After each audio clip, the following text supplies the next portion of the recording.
Start with some brief introductions. I'm Leland Krane, a New York-based DP. I've been in the industry roughly 30 years.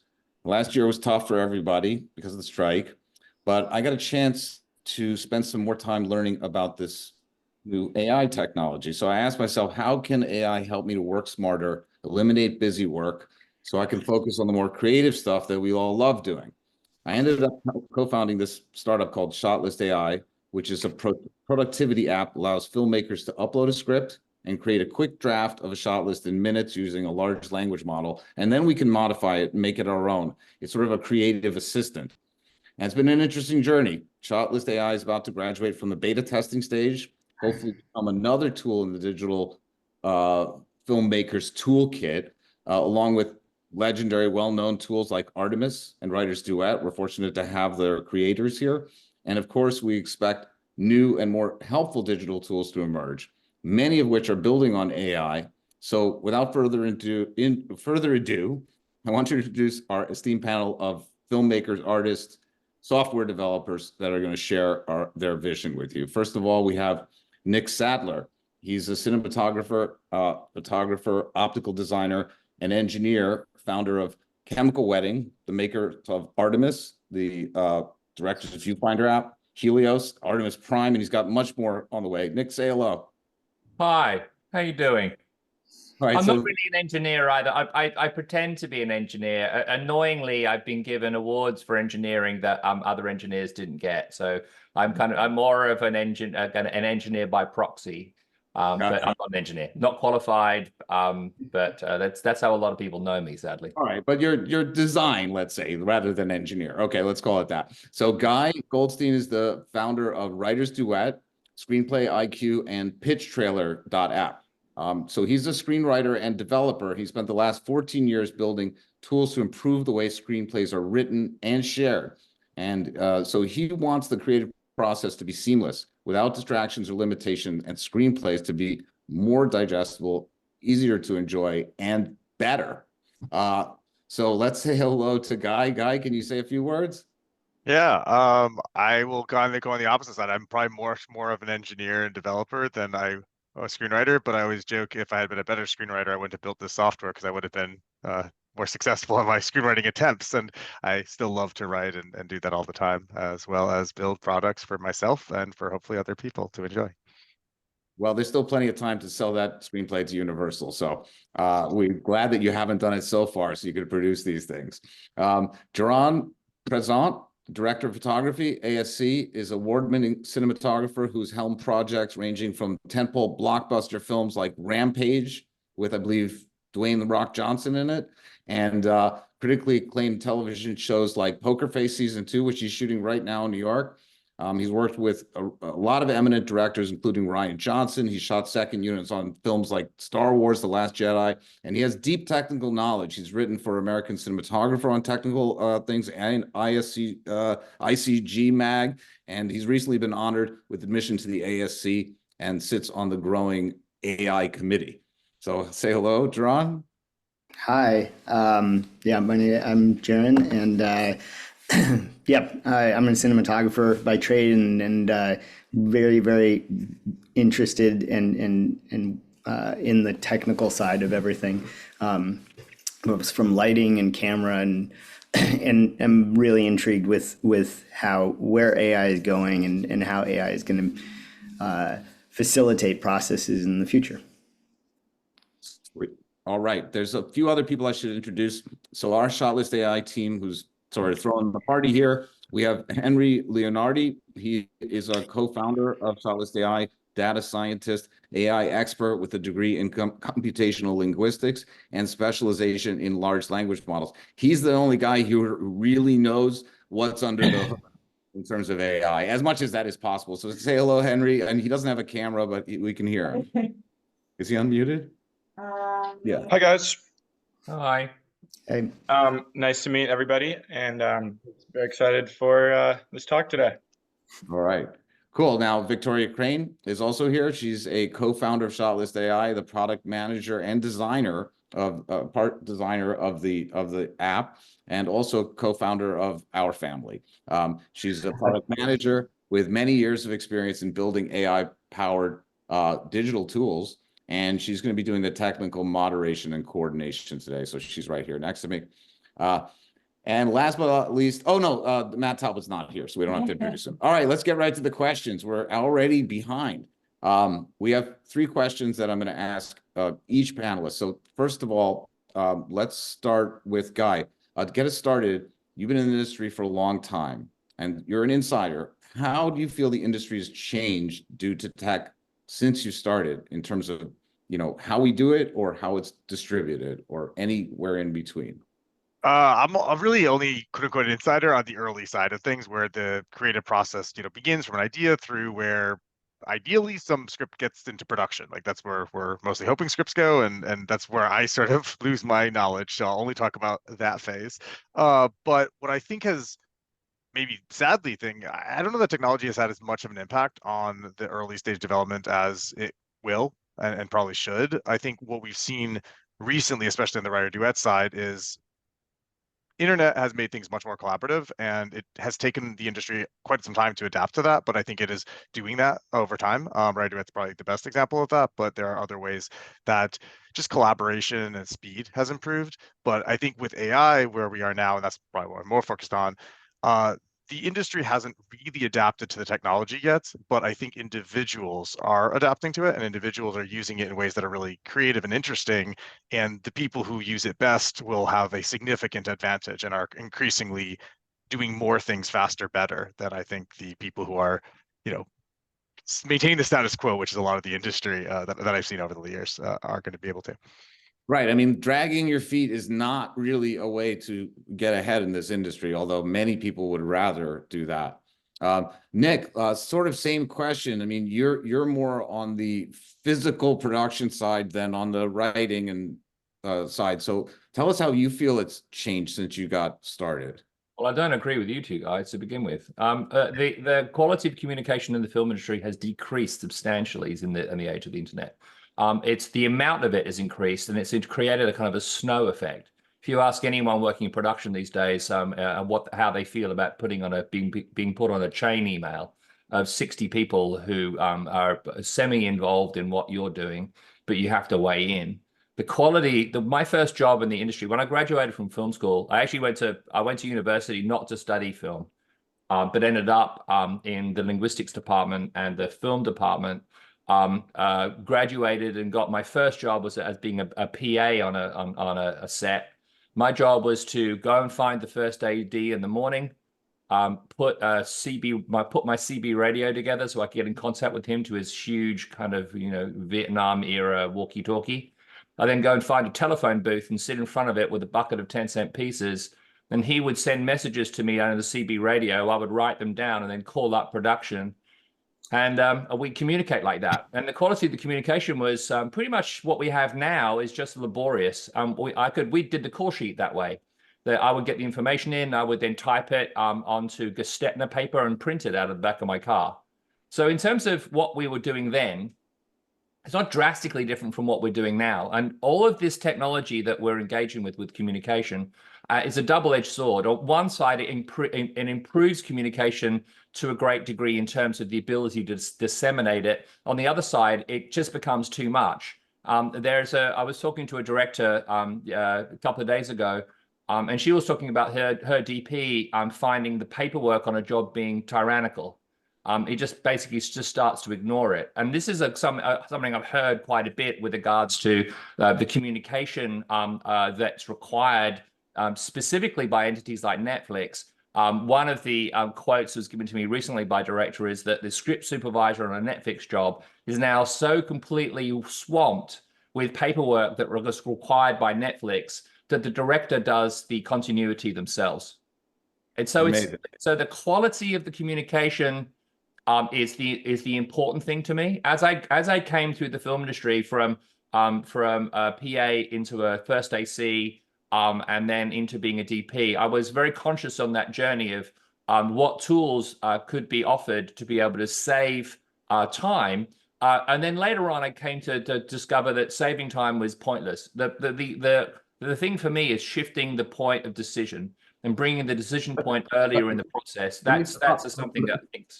We're going to get to more of that very soon, though, because that's something you brought up earlier in our previous discussions, and I'm sure we're going to get to that more. But I want to give Jaron, I'm so sorry, an opportunity to introduce the same concept here. I mean, you're a DP, and you've seen a lot change. I mean, you know, from film to digital. You know, now you're working with LED volume. You're working with tuning LED lights. Tell us a little bit about what you feel are the significant steps we're making, and maybe, you know, where we are now. I mean, I've seen a huge shift in what we can do because of technological advances. I feel like there's I'm going to have a completely different perspective than both That's of great. We both want, of you we want as many guys. different. But to me, like, you know, obviously there's huge shifts. I mean, like, tectonic shifts in terms of what we can do, you know, in terms of color, in terms of control. And that's happened on the camera side, and that's also now happening on the lighting side. That stuff's really exciting on a very personal level and technical level. But stepping back from that in terms of communication and whatnot, I've definitely been on the receiving end of what Nic was talking about, where you do start tuning out the white noise.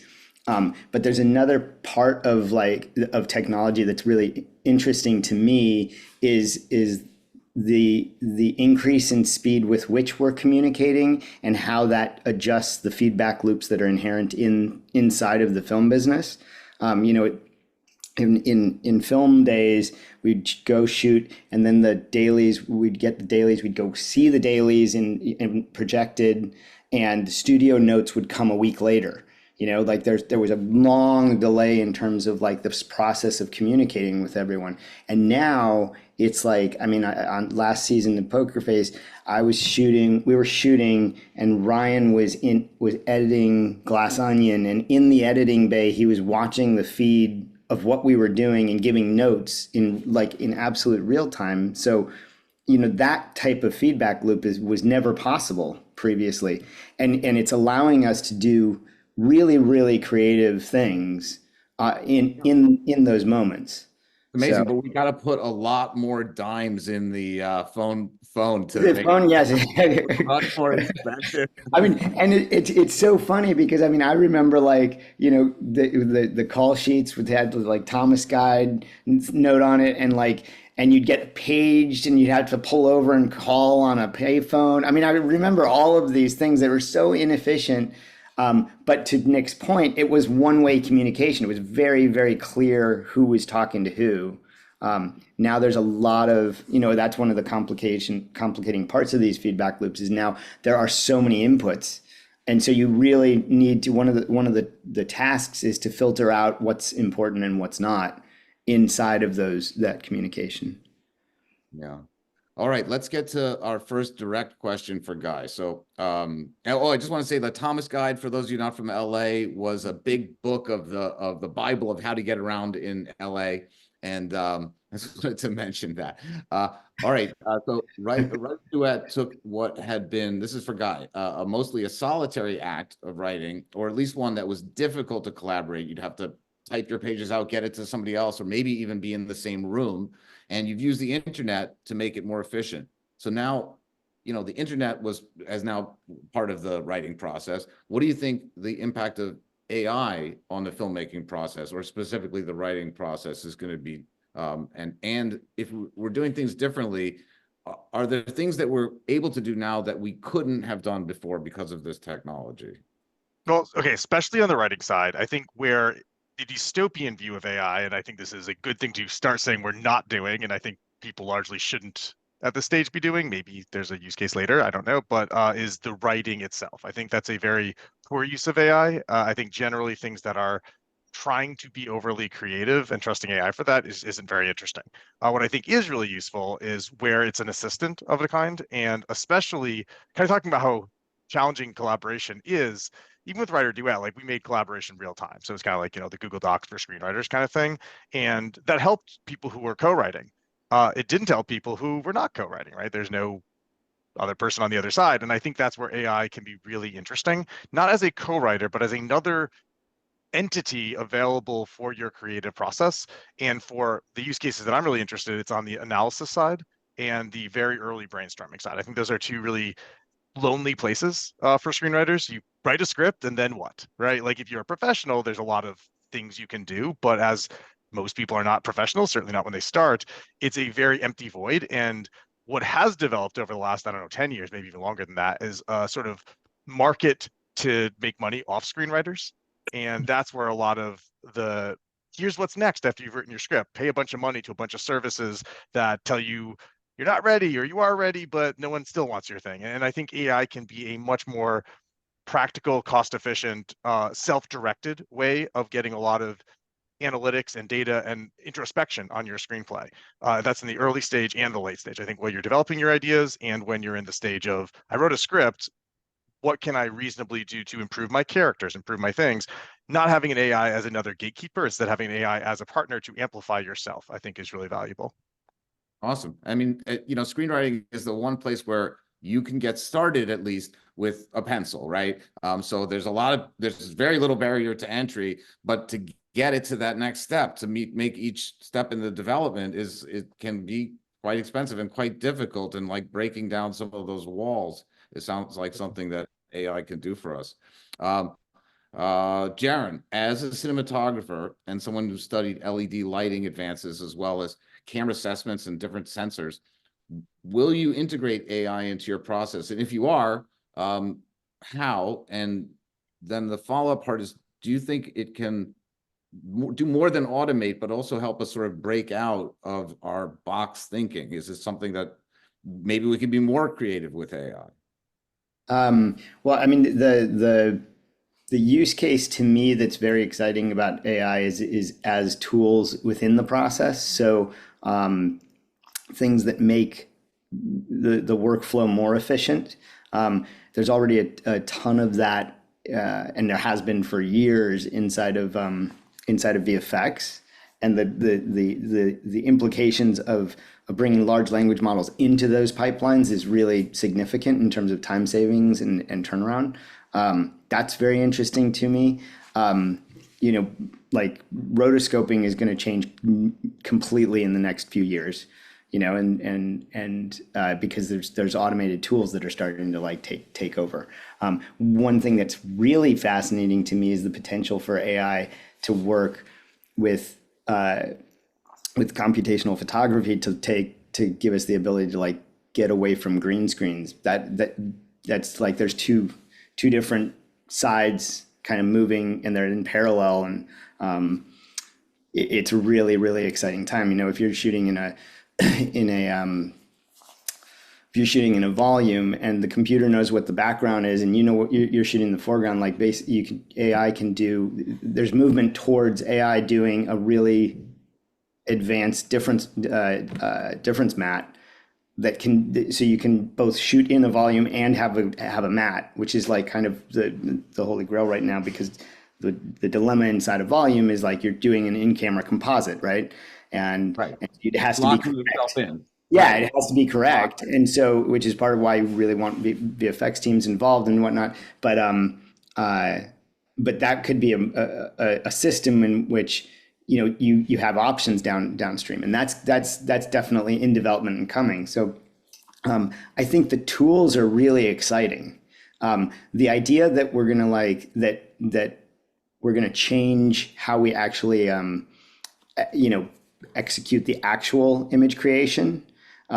I think that's far away. It's intriguing to me even on that front, because then you have to step back and say, like, what's the real job of a cinematographer, and you know, whether we're moving you know, lights in physical space or moving lights in virtual space is like the concept of imaging and of conceiving of images. That's the thing that really is exciting to me, and that I think will stay regardless of the impact of AI.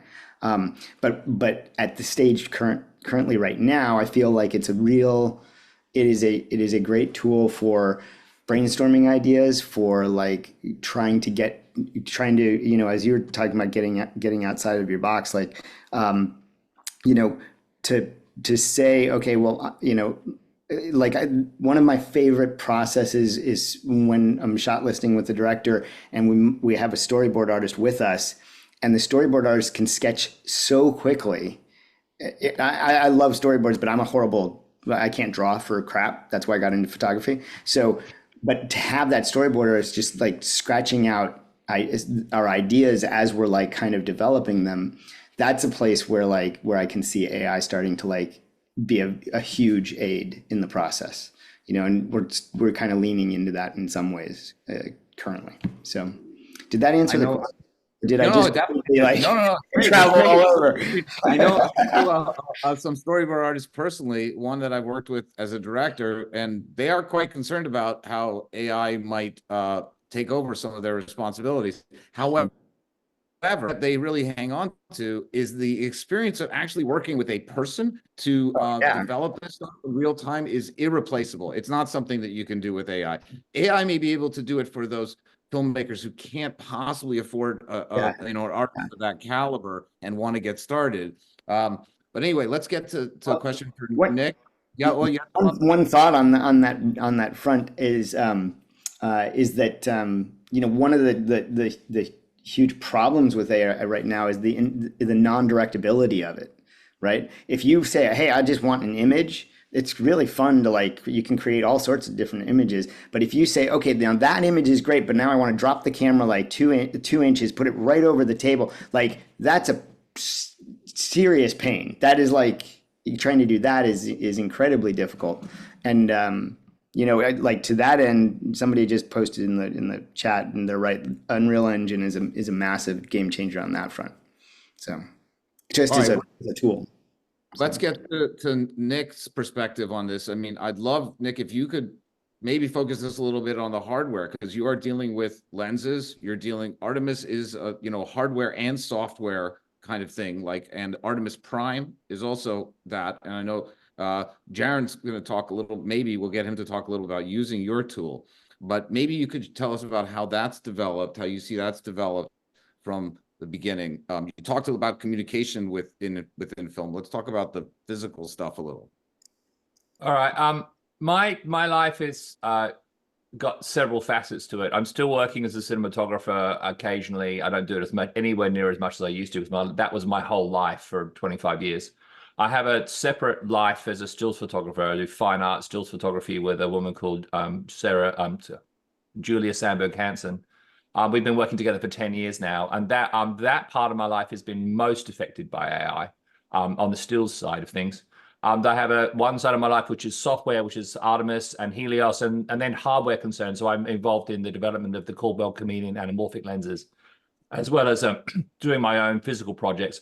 What I'm working on at the moment is tools for use in the XR space. So we're developing some tools for Apple Vision, which are really interesting. So we can position virtual cameras on set, map environments, and do camera and actor blocking in the XR space before the actors are there, even when the actors are there. It's a way of laying down virtual marks for cameras as well as virtual camera positions. So I'm kind of covering a lot of different ground, and this makes me have contact with a number of people in the film industry who are working on some of the pointy ends of how things are working at the moment. So I'm talking to Marvel people. I'm constantly amazed at the advances they've made in their own craft in the visual effects department in terms of how they operate. There's one guy I was having a conversation with recently, and we were discussing a shot where I thought immediately that would be an obvious solution for an LED wall or a green screen, and he said, "Oh, we don't bother with that anymore. We just roto everything." Everything. So yeah, if there's someone walking by and they've got their hair flying around, we might have someone walk with a card behind their head just to separate the hair. But otherwise, you just roto. It's just easier and cheaper. So they've resigned themselves to that. On the back of that, there is this kind of growing interest in saving money by reducing resolution of the image, doing a post-production, and then using AI to go back to the original resolution and embed the visual effects more. We might be shooting at 4 and 8K, but there is a desire to save money. So, and one of those ways of saving money is to go back to 2K. A lot of projects are considering that at the moment because of the advances in AI tools to up-res from to 4K, using equivalents of Topaz, not that tool in particular, but the next generation of it. I was in this unusual situation recently where a whole lot of material I shot of Prince in the 90s had resurfaced and at a lab in London. Some of it was processed, some of it wasn't. So we got it to Digital Film Tree, who did grain reduction and AI pass on it to settle the grain downs because some shots are quite underexposed. And we did a basic grading pass. And the decision was, do we try and make it look like it was shot yesterday, which is entirely possible in the color space of HDR, which wasn't available to us when we were shooting on film, and then transferring to video. There was a whole lot of colors that just weren't possible to display. So then this conversation came up as to whether or not to use modern technology to make this stuff look like it was shot yesterday, or to retain the nostalgic elements of what it would look like if we were transferred it 20, 30 years ago. Those kinds of conversations are coming up a lot, and AI has got a lot to do with that world in terms of what is going to happen to technology. That's one side of the equation for me. The other side of the equation is something I have to deal with on a daily basis, which is the ability of AI to get involved in the creative process. There was I was commissioned to do a fashion shoot for a German magazine called Show, about 6 months ago. Myself and my photographic partner, Julia, we started with AI-generated images, looking for images that the algorithm could not reproduce. It couldn't produce what we were asking it to produce. And then we went out and shot that. But within a couple of weeks, giving the same program the same voice prompts after the images were published, the approximation that AI had to the keywords that we're giving became more and more like the images. Is now to the point that you can generate those images almost exactly on the basis of prompts.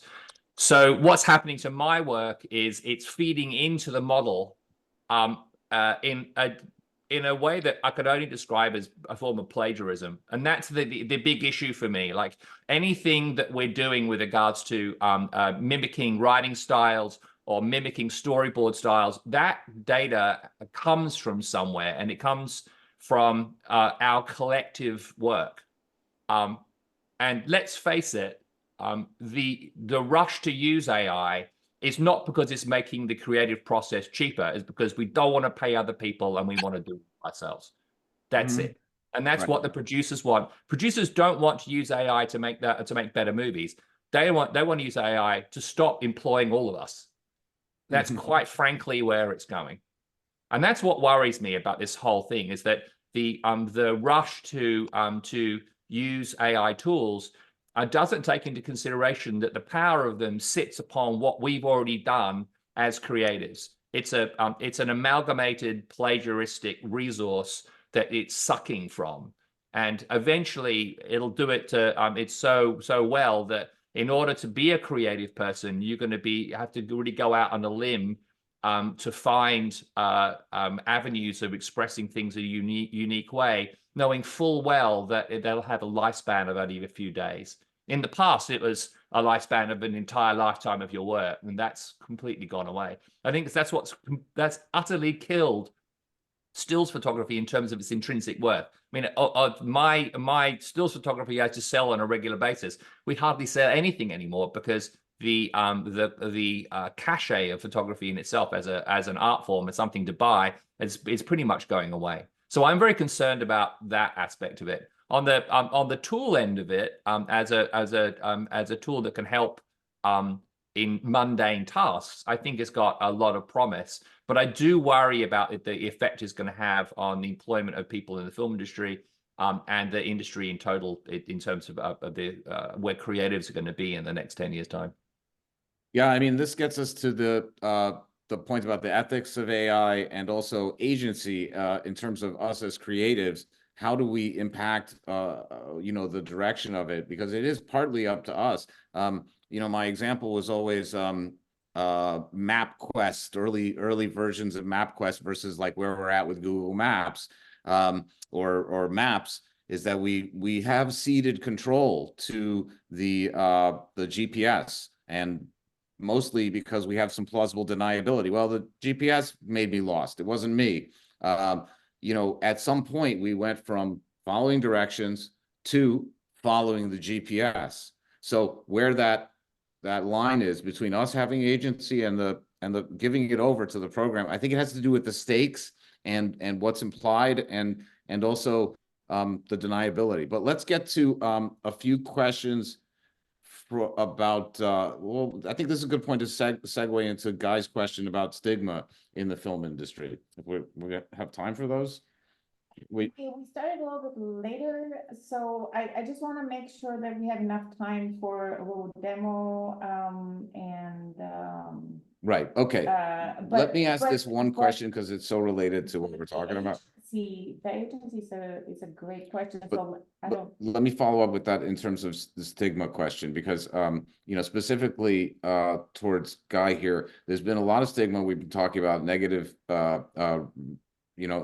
sentiment around AI, and there was a group booing the AI things at South by Southwest this year.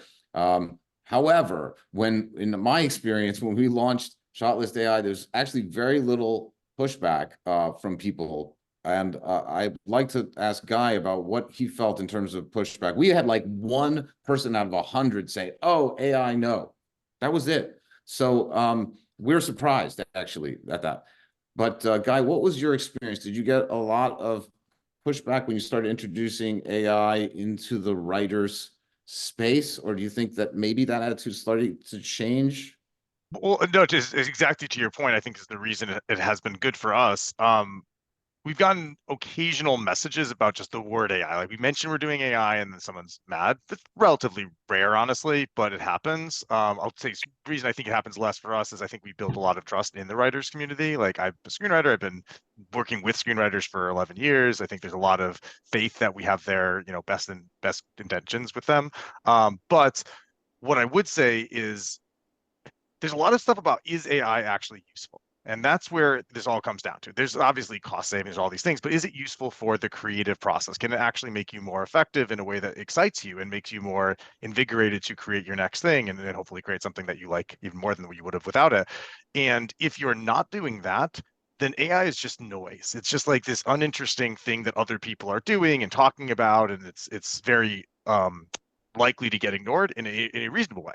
If you're actually helping a writer or a creator make something that they're really excited by, and you're giving them feedback and engagement, and you're helping them build something wonderful, they love it. I've had extremely positive reactions to it, where they don't really care if it's AI or it's something else. They care that it's for them.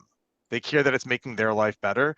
And in terms of the control and agency aspects, it's really important that the creative community engage with AI in the way that they want it, not in the way that they're told to, in the way that they want to, and they actually do some practical, because that's going to let them control where AI goes. Because people like me, like I don't go out every day and say, how can I ruin some people's lives with AI? I think, how can I make people's lives better? If none of the writers want their lives made better with AI, then I'll have to find other problems that I'm interested in solving. But if writers do want to engage with AI and find improvements, I think that's where they get the most control. They get the most seats at the table kind of by directing it. And in our experience, as an example, like we've been working with screenwriters for over a year on the AI side. During the strike, people were like, "Hey, don't say you're doing this, but I love what you're doing." Like that's what we're having from WGA screenwriters. And they probably aren't going to go on the rooftops and shout about it. We get people who are willing to, but mostly they don't want to say it very loudly because they know that, stigma around it, but they want to make their lives better, just like everyone. Humans generally want that. So I don't know, long-winded way of saying the reaction has been very positive as long as you put the right people first. Right. That's a great answer. Now, I want to change gears a little bit, but it's kind of related. Jaron, you mentioned to me that you actually use one of Nic's tools that a lot of people may not know about. It's not an AI-based tool at all, but it brought us to the idea of how it changed your workflow. Can you tell us a little bit about your usage of Artemis Prime? Yeah, I mean, so Artemis Prime I'm going to be the spokesman for Nick now. Artemis Prime is basically like Artemis on your phone, but I use it on an iPad, and it has a mount that we put the actual lenses we're going to put on the camera on the device. There And it is. there it is. It looks just like that. And so the thing that I love about it is that it changes the dynamic of how, I was talking about feedback loops earlier. It changes the dynamic of how that feedback loop between a director and a cinematographer and actors happens. And it's a super effective tool. Instead of it being a thing where, one person is lining up a shot, and then you pass off the viewfinder and you say, remember, if you line up the right edge with that door, and then you are looking up, and everybody has kind of a vague idea of what you're setting up. You have this image, and you can record it, and you can look at it, you can discuss it, and it changes the entire dynamic. I was doing this show, Mr. Corman, with Joseph Gordon-Levitt, and he was directing and acting. And we would do these. He wanted to do a lot of embedded camera, single shots, where the viewer feels like you're sitting in this apartment or in these spaces with these characters. And we would do these rehearsals where it was just myself, the camera operator tucked in a corner, and then the actors, and Joe was there. And so and we would go through. We had an idea of what the shot design was, but then as we were doing it, things started to develop where it's like the actors saw where I was moving with the finder, and then when we would stop, and then we'd all watch it back, and then they were like, oh well, if you're going to go over there, then I'll delay my line to here, and all of a sudden there was all of amazing creative different color, maybe black or gray. So bogey here.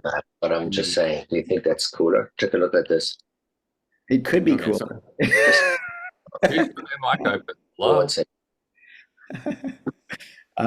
Anyway, it's an amazing tool. So you can have it in black, or you can have it in gray too. I have it in green. I think pink is also working, and something with stripes. Okay, so helpful.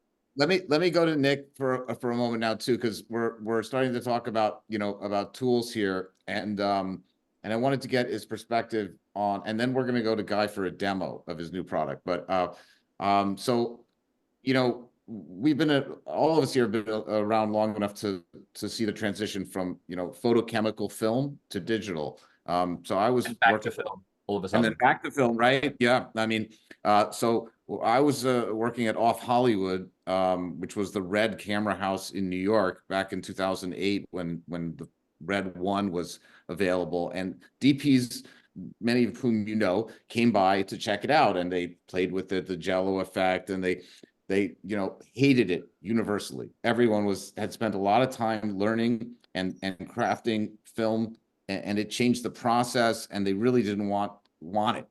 But as it got developed, people like Roger Deakins started showing what you could do with this, and it became the norm. And now most DPs love digital, and producers really love it. So Nick, you launched Artemis around this same period. Can you tell us how you see digital tools being integrated, and what was your reception? Did you also have that kind of pushback back then? In a way, yeah.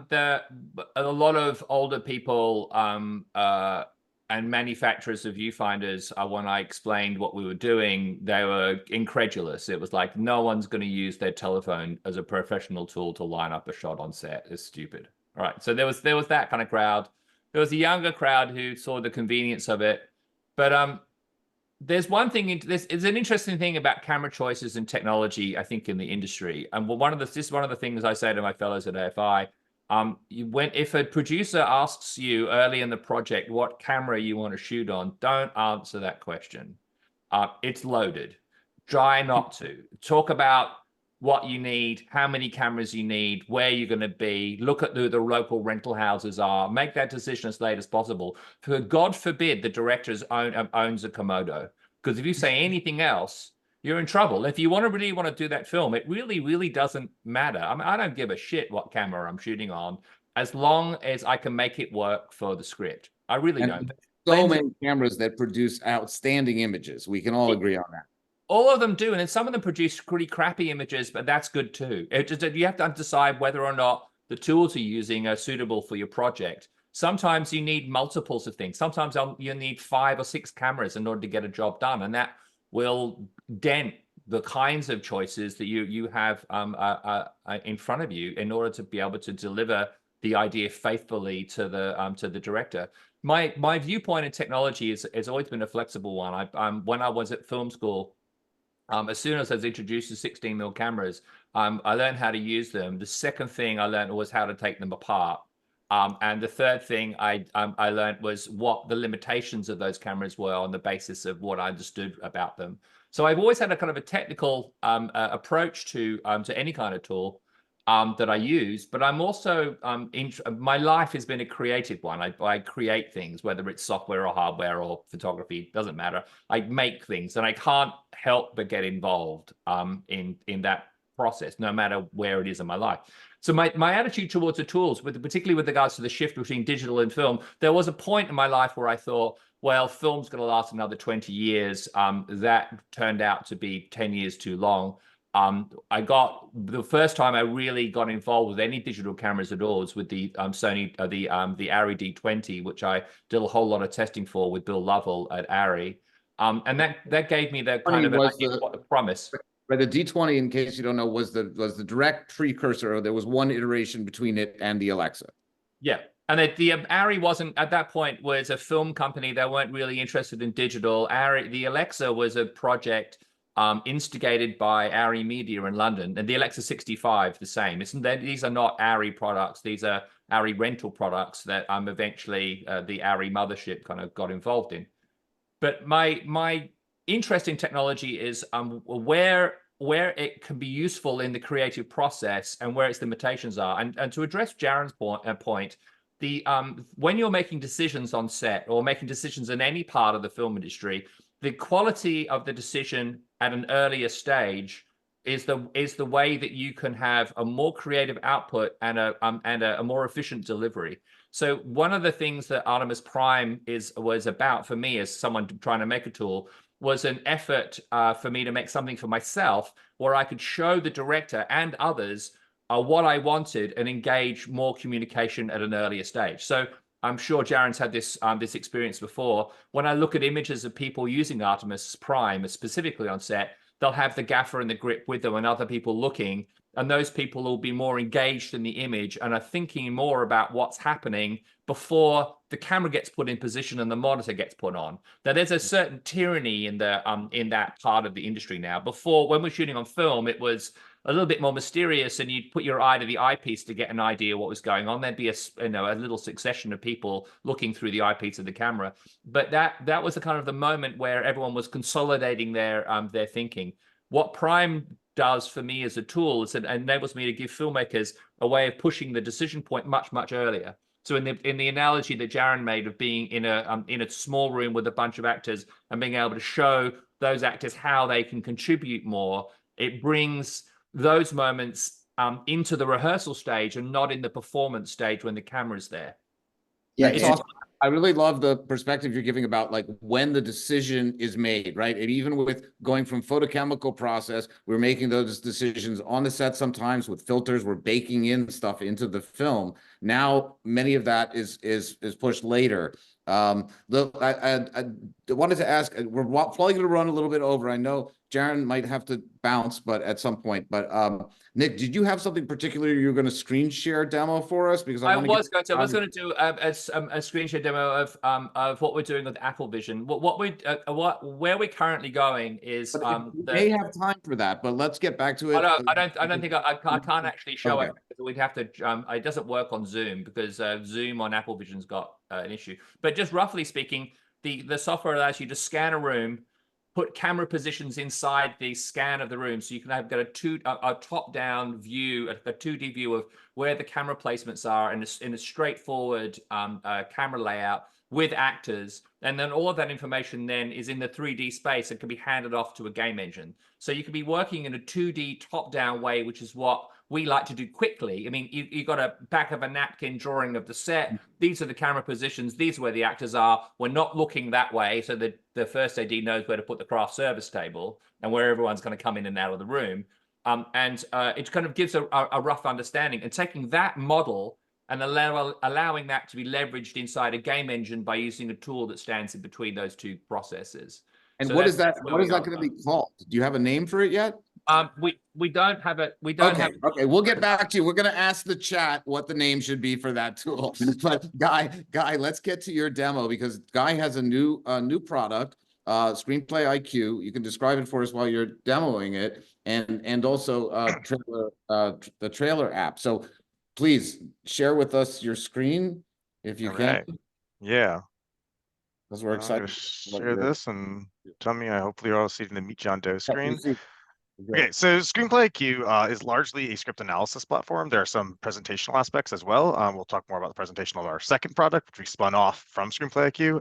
But the idea is it can quickly, just through AI, it can give you like quick log lines, some comp scripts, sort of genre and keywords about it, some background images as well. Going to run through everything really quickly to give you time, but the next section it gives you some breakdown of main story points. The use case for this is largely if you want to, have a brainstorming session where you see what are the highlight reels of your script, or if you want to share these with other people, it lets them quickly understand what you're coming from with your story. It then generates two things, I'll mention these, a full synopsis of your script. And this is, again, not necessarily something you would hand in to another person, but it gives you a starting point. We all know synopses are kind of unfun to write, and so it gives you a quick way to generate a synopsis from your script that you can then refine for your audience that you want. And then it also generates a structural version where you can break into acts, sequences, scenes, and this is sort of helpful for re-outlining and re-breaking your script to make sure the pacing's where you want it to be. When you notice your first act is 40 pages long and you want to shorten that to 25, you can see where some of your scenes go, and maybe some of the content there could be either moved or removed. So that's the story and structure ones. Then on the character side, this is my favorite part. It really breaks down each individual character into not just who they are, but how they change throughout the story and what their sort of drivers are, what their personality is like in this section. And then I'll kind of dive into one of these characters and show you some more features where it walks through their speaking style, their personality graph, and then their emotions throughout the story. Like, what are they sort of driven by? They're hopeful, anxious, happy, in what scenes and why. So for every piece of information, and where we're kind of unique in, maybe not unique literally, because who knows what else is out there, but the way we approach this, which not everyone does, is very granular data leading to holistic opinions. We don't just say, put in your script into ChatGPT and we give you a 7 or whatever made up number they want to give you. We talk about what is happening at every moment, how that impacts the characters, how that impacts the story. And ultimately, we are not doing is being prescriptive about saying you should do things. We're not telling you how to make your script better. We're telling you things that are somewhat objectively true about your script, and then letting you look at it to say, is this a thing I intended? Is this how I want it to come across? Why is it coming across that way? So my kind of, again, favorite in the section example is the emotion chart. Like, if you're tracing this, and this is not, to say anything is good or bad, you might say, well, I kind of meant for them to have some more down moments early. They have the down moments here, but then they have this sort of, they're running on high for a while. I need to reconsider if there should be some more negative obstacles that they have to face. And then obviously they have some major down ones here, then they have this up and all these different things. You can analyze, is that what you intended? Is it coming across the way you want? Further, for every character, we generate a character-specific synopsis of the movie. And the reason I did that one is I have a huge problem with stories that have like objects, characters, where they're just there to serve a purpose. I want everyone to have their own story to whatever degree that they exist in the script. So it lets you look at any single character and make sure that the synopsis of the movie from their perspective is interesting, has a reason to exist. You can also compare characters. So in the example of personality, you can look and say, are my characters coming across differently, or are they very, very similar? Which is often, something you might want, something you might not want, depending. Do they have similar journeys? Do they have very distinct journeys? In this script, it's something that has a lot of differences between these characters, so it makes sense that it would be quite different. Some you maybe want them to be more similar, and that's all decisions you get to make. So kind of running through quickly to make sure we cover the stuff. I'm not showing this, it's not quite there, but yeah, it generates for all the different characters. It also analyzes sort of high level, what is the story done? Assessment is not a good, bad assessment. It's trying to say, what is this script? What are the strengths of it? What are the things that people are going to take away from it? In the sort of breakdown of that, for each category, it shows it more a conventional story, more unique stories, a dialogue driven, action driven, et cetera. And it explains its reasoning for each thing. So it's putting your script through literally thousands of LLM calls to analyze it and break it down into all these little pieces that it then puts together into some general takeaways that you can not necessarily have to agree with, but you can see why it's saying those things. And then if you are like, you know what, I want to make my setting more novel, you can think about why that would be something you do. And kind of summarize the theme section as well. It kind of breaks down all your different themes. It pulls out, talks about what common cliches are, et cetera, in them. I want to show you another one that I've done on my own script. Are you seeing my OK Stupid screen now, or is it still on the? Okay, cool. My tab switch. This is one of my scripts. I'll just kind of show what I took away. This is a short I've written years ago, and is certainly not great in many ways. But my favorite thing is it just immediately popped out that I have this character here, and I'll actually compare them to show. Compare these two, where I'm like my two essentially main characters are basically the same person. And I kind of knew that when I was writing it, but not like this. Like, it just called me out as like basically the same personalities, different emotional scenes. It's just shorts and different scenes. But I'm like, okay, I would go back and do this differently. Also, you know, how I write female characters, I noticed some trends in how it described the dialogue. That was not what I would intend to do today. And I think there's so there. 30 seconds more is we have, it automatically generates a full table read of your script, synopsis with visuals, and these are all with audio and visual, and a pitch trailer where it walks through the script as our presentational. And the pitch trailer one is our new product. ScreenplayIQ been developing a while. Pitch trailer was a spin-off that we made on top of it. There's a test version of it, but basically it lets you make your own videos. And this one can be AI done, or it can be largely yourself. Like, you can start from scratch, upload your own images, write your own content, put in your own music, record your voice, whatever you want to do to make these sort of dynamic videos that are walking through a storyline with different characters and kind of explaining what you're doing. And you can put in character dialogue in here as well. So you can actually hear the voices of the characters. I'm just going to skip ahead to, you can actually have each character speaking with a distinct audio voice. And yeah, that's this pitch trailer product that we're really excited about to help people present their story and brainstorm.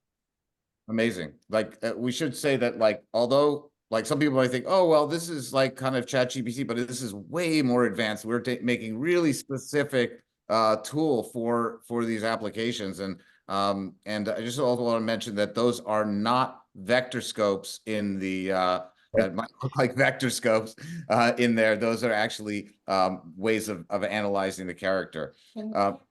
Yeah, can you had a promo code or something for participants? Oh yeah, I actually forgot to make it. I'm gonna make it in 30 seconds to put in the chat. I'll go do that right now. We're gonna give everyone just to say it. Go ahead. Sorry. Yeah, it'll be 50% off on the ScreenplayIQ site. And then the other one actually is already 50% off, but I'll get the same code to work there as well. PitchTrailer.app and ScreenplayIQ. And hopefully you guys find it really useful. I will drop the thing in the chat and say the words if you come back to me when I have created it. Guy, I have a question. Can I ask a question? Yes. Is that okay? I have a question because I'm watching it, and I know your demographic, you're aiming towards the screenwriters, but as you were presenting it, I'm like, I know like all these studio execs that would be drooling over this thing just because then they would never read the script. They'd just be like, oh, I'll just do that, and now I read the synopsis, and it's like which you know, that's currently like assistants are doing that, and they're coming back, and I mean I've talked to studio execs where I'm like, you never read the script, that you read a 1-page synopsis of it like that, you know. So I'm just like, wow, there's a whole market that would be like really interested in that. Let me comment on that because we obviously, I'm curious, like, you know, how you, like, I don't feel like that's what you're intending with it, but like there's so many things with AI where it's like the intention is not this audience, but it gets used in a different way. That's tech. I mean, look at the Alexa Mini. That was supposed to be a camera that just went on a gimbal, and it turned out to be the most successful camera that Aries ever. They didn't know. So yeah, go ahead, Guy. What's the answer to that? To their credit, largely people haven't used it that way. Even when they've seen it, they've mostly used it as 2 levels. One is a time saver of everyone, you know, knows how long it takes to read a script for a couple hours, and you have to write up all this long synopses. What we found is the people who use our stuff on the sort of the management and production side, they still will read the scripts, but they will use our thing as a starting point for writing those synopses. So saving the time that a human doesn't really have any value add of writing most of the synopsis part. It's kind of generic at that point. So saving time for the people already doing the job has been a use case for sure. And then for sometimes it's a filtering mechanism to see if a script is even in the right wavelength. So one company uses it for their actors, right? They're not using it to analyze this as a good script. They're using it to say, is there a role that might fit any of the actors we represent? And so they just care about basic information. And that is a true use case where I don't get into, are they sort of doing this wrong? I get, are they doing it in a way that benefits their process without taking away from the creativity of it? And that's mostly what we've seen. Like, we haven't seen people using it in a way that replaces humans. We've seen it in a way that saves time and gets more content across their desk, essentially. Right. I think that there's a little bit of a oh, I'm getting a feedback from somewhere. That's because you're on 2 cameras. Hold on. I've got one of them cancelled. Okay. I'll just hop out of this one.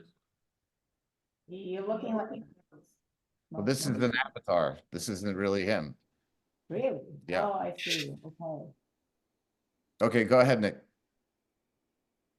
Oh, we can't hear him though. We can't hear him. Wait, We have to unmute him. Okay, you now unmute you him? can unmute. You have to. Hear me now?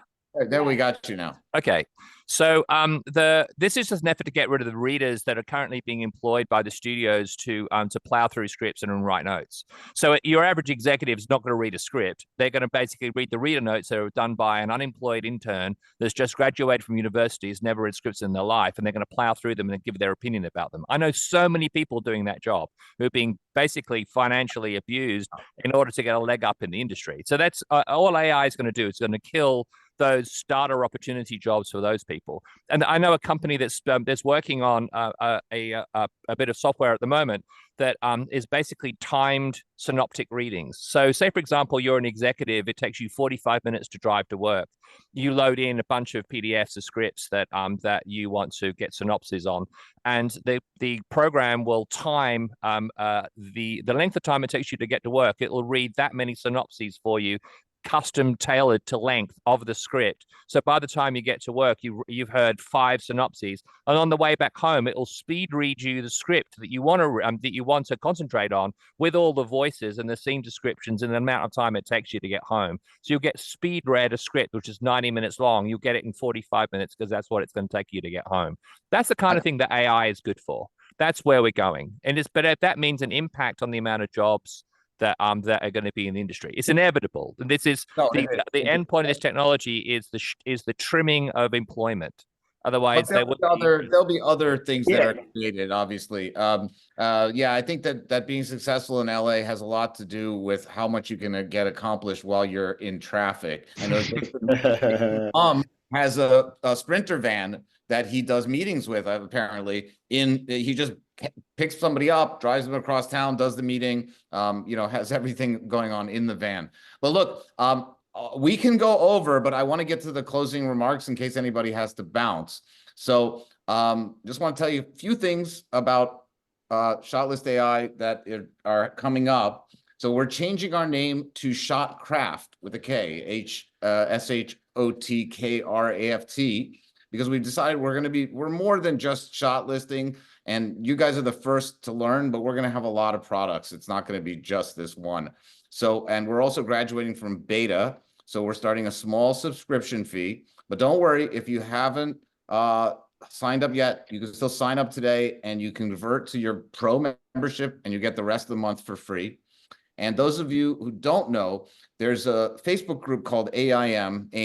It's an AI and media Facebook group that grew out of our last town hall. People really wanted to have a repository place where we could get new information about AI and filmmaking. So Victoria will drop a link in the chat for that. So if anybody on our panel has to go, you're certainly just let us know. But let's see what the hell Nick's doing over here with this. Can you see this? Yes, we do. So. All right, so this is a test of I didn't know this was going to work or not, so we did some tweaks yesterday. This is this is what happened earlier. We lost him because apparently Apple is not playing so well with Zoom. But can make a individual meeting just for him, because it seems pretty interesting. but we can't tie him into Not this meeting. today. Yeah, no, we'll probably have to do another demo. But was there anything else that major that I should have gotten to? Well, let's see if we have any audience chat questions that we can bring up. I did not see any. We didn't see any. If any, can you allow anybody to unmute themselves?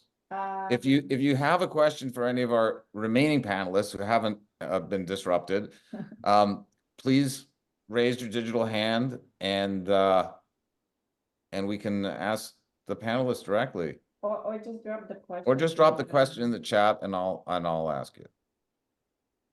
And in the meanwhile, I'll drop the AIM Facebook group.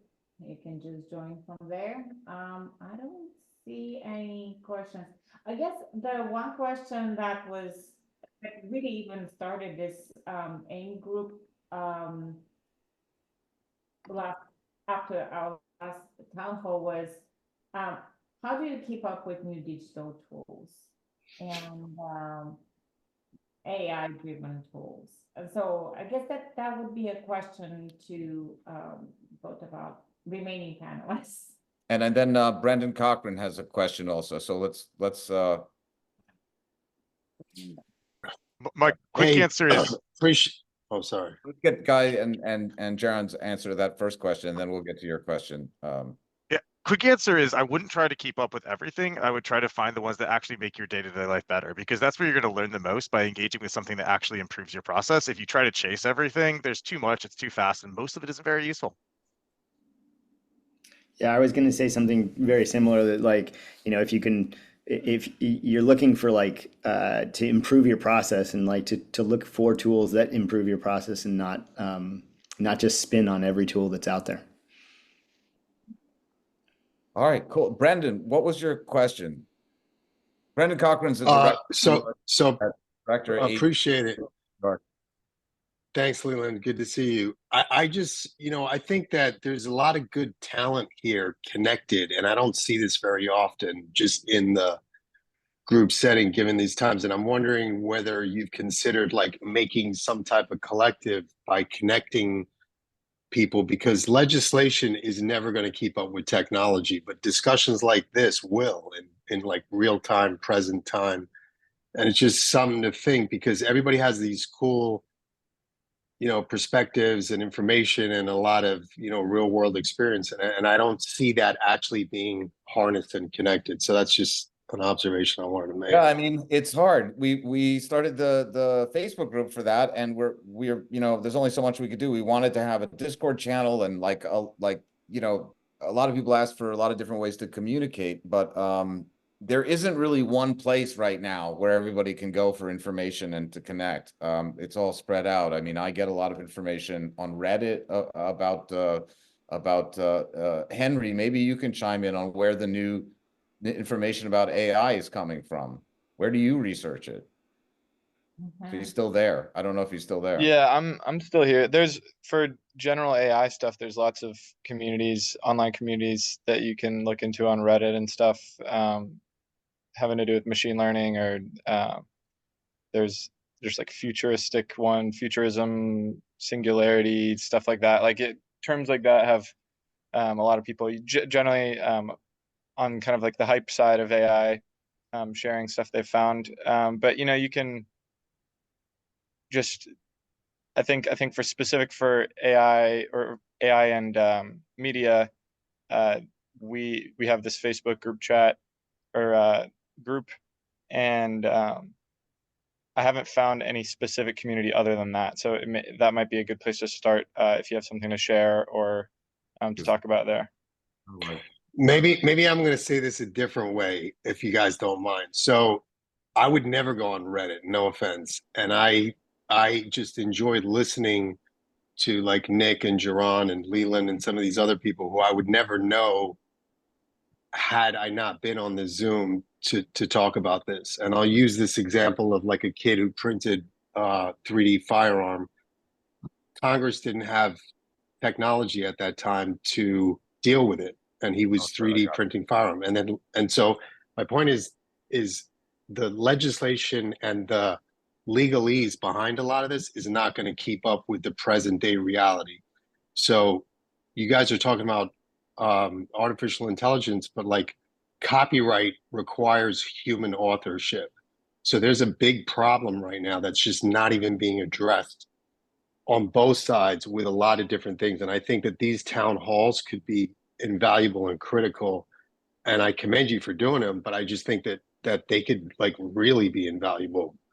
Well, I mean, so that I think Jaron, you're on the AI committee on the ASC, and you were saying that like it's grown so much it can't really even be a committee anymore. Now it's like a Now it's a forum. Yeah, it became a forum because it started out with like 30 people there, and now it's got over 100. It's really grown really quickly. So I mean, places like that, it's just, you know, getting one place is kind of hard. It's finding out where to get you know, to get your information from is difficult. I'm just hang on a second. There we go. I have for some reason the spotlighting is really weird. But anyway, if there are no more pressing questions, I think we're going to start to wrap things up. Sorry about my demo failing. Actually sharing stuff via Zoom on Apple Vision is a total disaster right now. I'd say the only way it works, surprise, is in FaceTime. So if anyone wants to have a look at this, you can text me or email me, and I'll show you what we're up to.